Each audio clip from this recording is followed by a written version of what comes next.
Hello everyone. तो कल के वीडियो में हम लोगों ने पढ़ा था कि किसी भी सॉलिड सब्सटेंस का या लिक्विड सब्सटेंस का रिलेटिव डेंसिटी कैसे पता कर सकते हैं बाय आर्किमिडीज प्रिंसिपल। आज हम लोग पढ़ेंगे लॉज ऑफ फ्लोटेशन। कल के वीडियो में हम लोगों ने एक टर्म का यूज़ किया था, उसका नाम था बायोएंसी। बायोएंसी जब कब लगता है, जब कोई भी ऑब्जेक्ट एक वाटर में डिप होता है, मतलब कि वाटर में जब रहता है वो कोई ऑब्जेक्ट, तो उसके नीचे से एक वाटर फोर्स लगाता है, अपथ्रस्ट लगाता है, जिसको बायोएंसी बोलते हैं या बायंट फोर्स बोलते हैं। एक ऑब्जेक्ट का वेट से तो नीचे की तरफ फोर्स लगता ही लगता है, लेकिन वाटर जो है वो उस ऑब्जेक्ट के ऊपर की तरफ फोर्स लगाते रहता है, जिसको बायंट फोर्स बोलते हैं। तो लॉज ऑफ फ्लोटेशन में ये टर्म का बहुत ज़्यादा यूज़ होगा। लॉज ऑफ फ्लोटेशन जो है, फ्लोट कोई भी ऑब्जेक्ट फ्लोट कैसे करता है, तो बायंट फोर्स की वजह से करता है या उसके वेट के वजह से भी करता है ऑब्जेक्ट के। ठीक है, पहले समझते हैं। यहाँ पे एक टम्बलर है, इसमें पानी फिल्ड है पूरे तरीके से, और इसमें एक ऑब्जेक्ट को डिप किया गया है, और उस ऑब्जेक्ट का जो वेट है, एक्चुअल वेट, उसको W से डिनोट किया गया है, और जो वाटर जो है अपवर्ड तरफ से जो फोर्स लगा रही है उसको फोर्स बायंट, मतलब बायंट फोर्स से डिनोट किया गया है FB से। ठीक है, इस ऑब्जेक्ट का सेंटर ऑफ ग्रेविटी दिया हुआ है, और इस बायंट सेंटर ऑफ बायोंसी भी दिया हुआ है बायंट फोर्स का। ठीक है, फ्लूइड में डिप है। तो इसमें कौन कौन से 3 केस हो सकते हैं कि ये ऑब्जेक्ट डूबेगा, फ्लोट करेगा, या सरफेस के बिलो में रहेगा, या सेंटर में रहेगा, कहाँ कहाँ ऑब्जेक्ट रह सकता है। तो वो कैसे डिपेंड करता है, तो उसमें 3 केस दिया हुआ है। पहला केस क्या है कि अगर उस ऑब्जेक्ट का वेट ज़्यादा है बायंट फोर्स से, मतलब कोई भी ऑब्जेक्ट अगर पानी में डिप है और उस ऑब्जेक्ट का वेट ज़्यादा है, जो बायंट फोर्स नीचे की तरफ लग रही है उस ऑब्जेक्ट के ऊपर से, ऑब्जेक्ट के ऊपर जो नीचे से जो फोर्स लग रही है, ठीक है, ये बायंट फोर्स ऊपर की तरफ लगाती है ऑब्जेक्ट के। अगर वेट ऑब्जेक्ट का ज़्यादा है बायंट फोर्स से, तो क्या होगा, वो ऑब्जेक्ट जो है सिंक कर जाएगा, मतलब वज़न ज़्यादा होने की वजह से ऑब्जेक्ट जो है नीचे की तरफ पानी के जो टम्बलर है उसके नीचे के सबसे बिलो वाले सरफेस पे जाके बैठ जाएगा। दूसरा केस क्या हो सकता है कि अगर ऑब्जेक्ट का वेट और बायंट फोर्स दोनों इक्वल है, तो जब भी ऐसा हो, जब भी वेट जो हो और बायंट फोर्स जो हो इक्वल रहे, तो इसमें क्या होता है, फ्लोट बिलो द सरफेस। ये जो वाटर का सरफेस है उसके नीचे फ्लोट करता है। कुछ कुछ लोग क्या लिख देते हैं कि ये जो सॉलिड का सरफेस है वो आधा दिखता है आधा नहीं दिखता। नहीं, इसमें ऐसा नहीं होता है। ये थर्ड केस में होता है, वो भी फाइनल स्टेज में जा कर के होता है। तो थर्ड स्टेज में क्या होता है, थर्ड केस में, कि जब भी वेट जो है कम हो जाता है, सॉलिड सब्सटेंस का जो वेट है वो कम हो जाता है बायंट फोर्स से, तो क्या होता है, पहले बार में जब हम लोग ऑब्जेक्ट को ऊपर से छोड़ते हैं, जब ऑब्जेक्ट को ऊपर से छोड़े तो ये नीचे जा कर के पहले एक बार डिप करता है, फिर उसके बाद ये धीरे धीरे फाइनल स्टेज में आते आते ये थोड़ा सा ऊपर ऊपर की तरफ उड़ जाता है। ठीक है, तब हम लोग क्या बोल सकते हैं कि जो इसका वेट है और जो बायंट फोर्स है वो इक्वल होता है।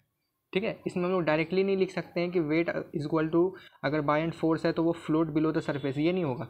ये तब होगा जब वेट कम रहेगा बायंट फोर्स से, तो पहले इनिशियली स्टेज पे क्या रहता है, वो सिंक करेगा एक बार, फिर वो धीरे धीरे वो ऊपर की तरफ आ जाता है, वाटर सरफेस के अबव हो जाता है थोड़ा सा।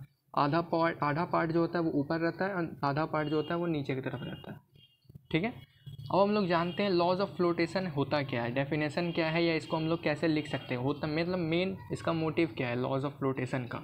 तो जब भी कोई weight of solid floating in a fluid is equal to the weight of the liquid displaced by the immersed part of the solid, इसका सेम आर्किमिडीज प्रिंसिपल से रिलेटेड है। जैसे कि कोई भी अगर सॉलिड है उसमें कुछ ना कुछ वज़न होता है, वो एक फ्लूइड के ऊपर जो तैरते रहता है।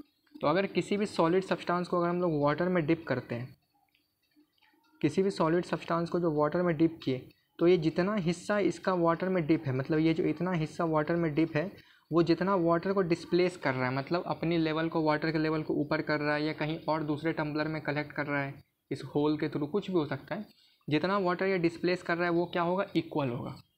ठीक है, जितना भी सॉलिड का वेट होता है फ्लूइड में is equal to the weight of the fluid displaced by the immersed part of the solid, मतलब कि जितना भी फ्लूइड ये डिस्प्लेस्ड करेगा इस सॉलिड के वजन के वजह से, उसका वजन, मतलब जो लिक्विड है फ्लूइड, डिस्प्लेस्ड फ्लूइड, उसका वजन और सॉलिड का वजन जो होगा वो इक्वल रहेगा। ये है लॉज ऑफ फ्लोटेशन। इसको वैसे तो याद करना पड़ता है, नहीं याद है तो फिर इसको समझना पड़ता है। मेन समझ में आ गया तो अपने शब्दों में भी इसको लिख सकते हैं एग्जामिनेशन में।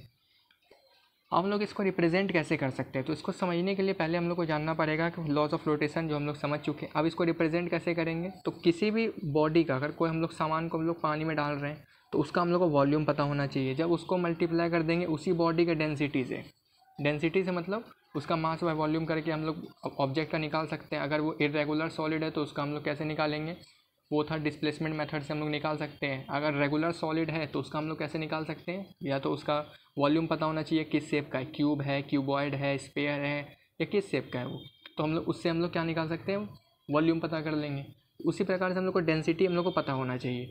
फिर वो किसके बराबर होगा, तो वॉल्यूम ऑफ डिस्प्लेस्ड लिक्विड। अभी यहाँ पे लॉज ऑफ फ्लोटेशन में भी लिखा गया है कि जितना पानी डिस्प्लेस होगा उसका वॉल्यूम हम लोग को पता होना चाहिए, ठीक है। और उस डेंसिटी ऑफ लिक्विड, वो किस लिक्विड में डिप है, वाटर है, केरोसिन है, या जिस भी प्रकार का ये लिक्विड है उसमें डिप क्या हुआ है, उसका हम लोग को डेंसिटी पता होना चाहिए। तो ये लॉज ऑफ फ्लोटेशन का हम लोग रिप्रेजेंटेशन, ये वैसे एग्जाम में पूछता है, एक एक नंबर में, दो दो नंबर में लॉज ऑफ फ्लोटेशन को रिप्रेजेंट करिए। तो ये इसका सिंपल सा चीज़ है, volume of body density of body को मल्टीप्लाई कर देंगे तो किसके बराबर होगा, volume of displaced liquid into density of liquid, ठीक है। अब हम लोग नेक्स्ट स्टेप में देखते हैं applications of laws of flotation. अब लॉज ऑफ फ्लोटेशन जो है वो कहाँ कहाँ हम लोग को दिखता है अपने रियल लाइफ में, या कहाँ कहाँ ये अप्लाई होता है, तो पहले हम लोग को समझना पड़ेगा।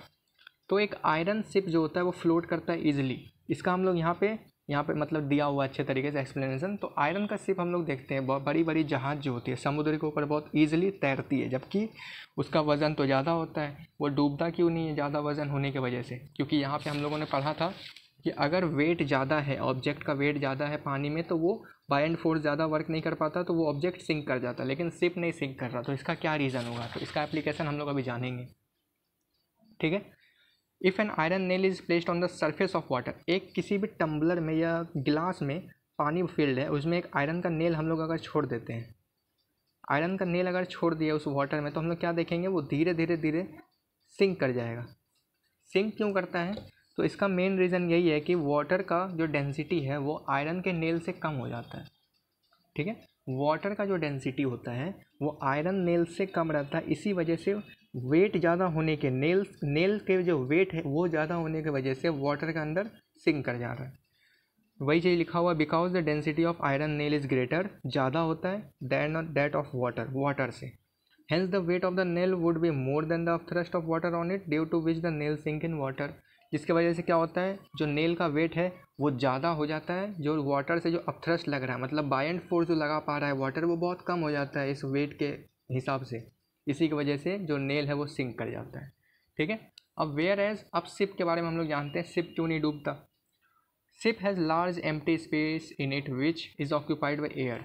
हम लोग जो शिप का अगर कभी स्ट्रक्चर देखेंगे तो शिप के जो सबसे निचले वाला हिस्सा होता है वो पूरे तरीके से हॉलो होता है और एम्प्टी होता है। पूरा स्पेस जो होता है उसमें मतलब खाली होता है, कुछ नहीं होता, पूरा खाली स्पेस भरा रहता है, उसमें पूरा एयर फिल्ड ही रहता है। एयर फिल्ड होने की वजह से क्या होता है कि इसका जो वॉल्यूम होता है, its volume large and average density less than that of water, और इसका वॉल्यूम बड़ा होने की वजह से जो इसका डेंसिटी है वाटर के मुताबिक कम हो जाता है।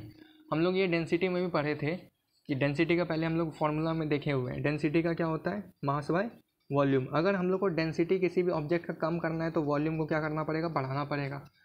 डेंसिटी को अगर कम करना है तो वॉल्यूम को बढ़ाना पड़ेगा। तो वॉल्यूम का कैसे बढ़ा सकते हैं, या तो स्पेस बड़ा कर दो, लार्ज अगर एम्प्टी स्पेस क्रिएट कर दिए तो वहाँ पे वॉल्यूम बड़ा हो जाएगा और डेंसिटी कम हो जाएगा। क्यों, क्योंकि डेंसिटी के इन्वर्सली प्रोपोर्शनल वॉल्यूम होता है किसी भी ऑब्जेक्ट का या किसी भी सॉलिड सब्सटेंस का। सेम यही चीज़ शिप में किया जाता है। शिप के सबसे निचले हिस्सा में जो स्पेस रहता है, एम्प्टी स्पेस, उसको ज़्यादा बड़ा किया जाता है, जिसकी वजह से उसके अंदर वैक्यूम मतलब एयर होने की वजह से ज़्यादा उसमें जगह हो जाता है, ठीक है। जगह ज़्यादा हो जाता है, वॉल्यूम ज़्यादा हो जाता है, जिसकी वजह से डेंसिटी कम हो जाता है वाटर के मुताबिक। इसलिए वो ईज़िली जो वेट है वाटर का वो डिस्प्लेस ज़्यादा नहीं कर पाता और शिप ईज़िली उसके ऊपर फ्लोट करता है वाटर के सरफेस के ऊपर।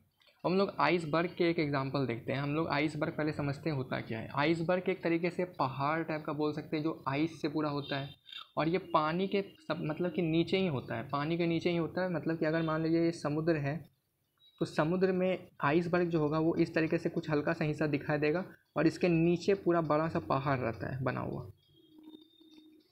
ठीक है। इसके नीचे पूरा बड़ा सा पहाड़ रहता है ऐसा बना हुआ, और ये कुछ इतना ही हिस्सा आइसबर्ग का हम लोग को वाटर के सरफेस के ऊपर दिखाई देता है, ठीक है। इसका रीज़न हम लोग जानेंगे, सिर्फ इतना ही हिस्सा क्यों दिखाई देता है। ये पूरा में से कम आधा दिखना चाहिए या तो पूरा ही नहीं दिखना चाहिए। ऐसा क्यों होता है, इतना सा ही क्यों दिखता है।